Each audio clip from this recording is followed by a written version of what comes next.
Hey guys, welcome back to my channel Livi Manoj ব্লগে তোমাদেরকে জানিয়ে অনেক অনেক স্বাগত। আর আজকে হলো দেওঘরের সেকেন্ড দিন। তো দেখো সকাল সকাল স্নান টান করে বেরিয়ে পড়েছি। ওইদিকে ওরা সব রেডি হয়েও বেরিয়েছে, আমিও স্নান টান করে রেডি হয়ে বেরিয়ে পড়েছি। এখন যাব হলো মন্দিরে। তো চলো দেখো ফাইনালি মন্দিরেও পৌঁছে গেলাম। আর মন্দিরের চারিপাশটা দেখো অনেক সুন্দর দেখতে। এই দেখো ভিতরটাও, এখানে বসে আর কি প্রার্থনা হয়, নাম জপ সব কিছু হয়। তো মন্দিরে আদেও মানে ভিডিও করা কোনো এলাও না। তো আমার বর মানে লুকিয়ে লুকিয়ে অল্প একটু করে নিয়েছে আর কি। এদিকে ছিল দুব্বা গাছ। তো দুব্বা গাছ কি সুন্দর দুব্বা গাছগুলো, সেই দুব্বা গাছগুলো সব ঠাকুরের মানে মন্দিরের কাজে লাগে আর কি। আর ওইদিকে দেখো এখন আমরা বেরিয়ে পড়ছি। এখানে এতক্ষণ বসে নাম হয়েছে, জপ হয়েছে। তো এখন নাম জপ শেষ হওয়ার পর আমরাও বেরিয়ে পড়েছি। তো তারপর দেখো এখন যাচ্ছি হলো ভিতরের দিকে, মন্দিরের ভিতরের দিকে আর কি। তো মন্দিরের ভিতরের দিকে আচার্যদেব বসবেন। তো দেখো তারপর মন্দির থেকে বেরিয়ে আর এখন চলে আসলাম আরও একটা মন্দিরে। এখানে হলো মানে আমাদের বড়দা আর বড় মাকে এখানে রাখা হয়েছে আর কি। ওনাদের দেহ খুব সুন্দর করে রাখা হয়েছে। তো এখানে সিকিউরিটি বলছিল এখানে মোবাইল নিয়ে মানে ভিডিও করা যাবে না। তো যার জন্য আর মানে অল্প অল্প বড় করেছে আর কি, তাও লুকিয়ে লুকিয়ে। আর এখানে দেখো ফুলগুলো অনেক সুন্দর ফুল, মানে কত ধরনের ফুল গনেও শেষ হবে না। ফুল দেখে তো আমি পুরো ফিদা, এত সুন্দর সুন্দর ফুল।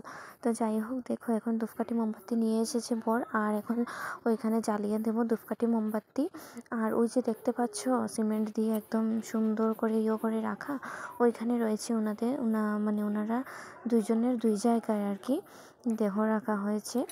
তো তো যাই হোক দেখতে থাকো ব্লগটা।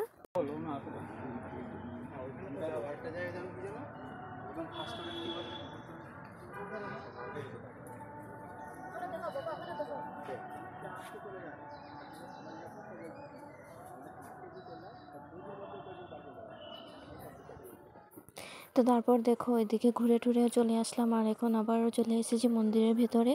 আর ওইখানে বাইরে বসেছি আর কি, ভেতরে অনেক গরম লাগছিল যার জন্য। তো দেখো এখন আবার বেরিয়ে পড়ছি, আনন্দবাজারে যাব। আর পেটে অনেকটা খিদা লেগে গেছে, যার জন্য এখন প্রায় 2টো নাগাদ বেজে গেছে, যার জন্য বেরিয়ে পড়লাম। আর এখানে লেট করিনি।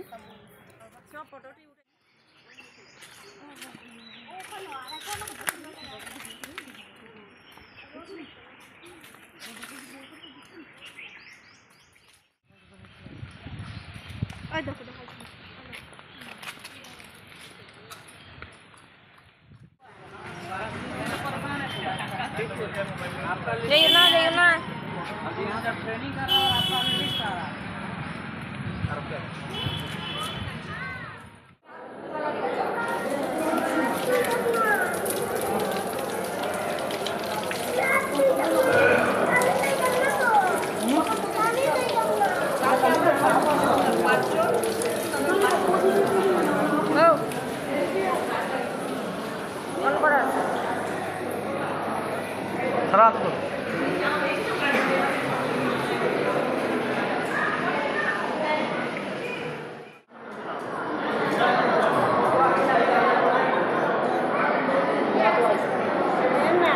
ওই তো আইয়া পুরিয়ে আমরা আইলাম কখন দিব কখন দিলেই আমরা তোমার করে লগে তুমি সব দিলেই সব একসাথে দিব।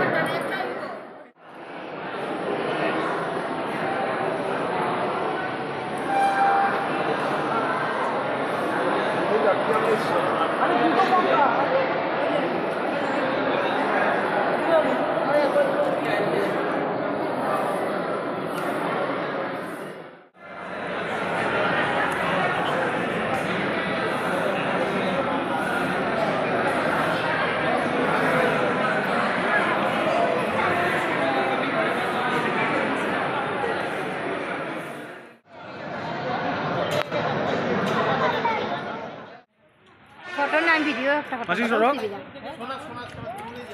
মাসি সরো না বারো যুগাকা যেমন বউ মারে তো দেখো খাওয়া দাওয়া শেষ বেরিয়ে পড়েছি, আর বাইরে প্রচুর পরিমাণে রৌদ্র, যার জন্য মাথাটা ঢেকে নিয়েছি। এখন ড্রেস চেঞ্জ করবো, তারপর বিকেলে আবার যাবো। তো তারপর দেখো বিকেলও হয়ে গেছে, একটু ঘুমিয়েছিলাম, ঘুম থেকে উঠে রেডি হয়ে আবার বেরিয়ে পড়েছি। আর এখন প্রায় 4টা 4:30 বেজে গেছে। তো এখন সোজা চলে যাব মন্দিরে, আর মন্দিরে পুরো প্রার্থনার টাইম এখন। তো মন্দিরে গিয়ে প্রার্থনা সেরে নেব, তারপর বিকেলবেলা বেরিয়ে আবার চাটা খাওয়া হবে। চলো দেখতে থাকো কন্টিনিউ।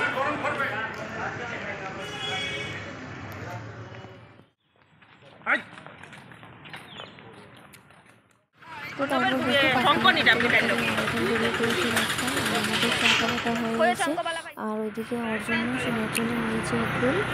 আর এখানে এসে ওর মানে খাওয়া দাওয়াটা একদমই হচ্ছে না, তো মানে আলাদা কোনো কিছু যার জন্য তো ঘি নিয়েছি ওর জন্য প্যাকেট খাওয়াচ্ছি আর কি।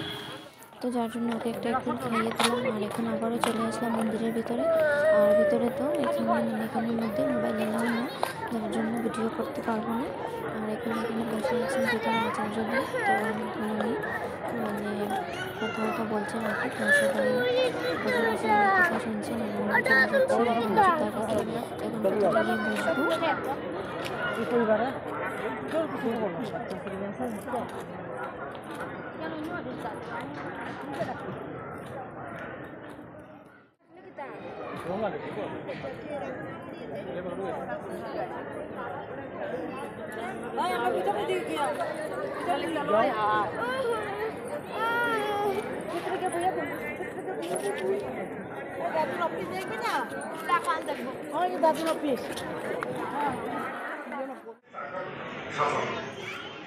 তো দেখো ওদিকে প্রচুর পরিমাণে লোক, সবাই বসে আছে। আর এই দেখো সামনে থেকে দেখা যাচ্ছে, পুরো ক্লিয়ার দেখা যাচ্ছে না, অল্প অল্প দেখা যাচ্ছে। তো যাই হোক, আর তারপর একটু করে চলে যাবো আর কি রুমে। এখন প্রায় 9টা যাচ্ছে। আজকে ভিডিওটা দেখা হবে নতুন একটা ভিডিওর সাথে।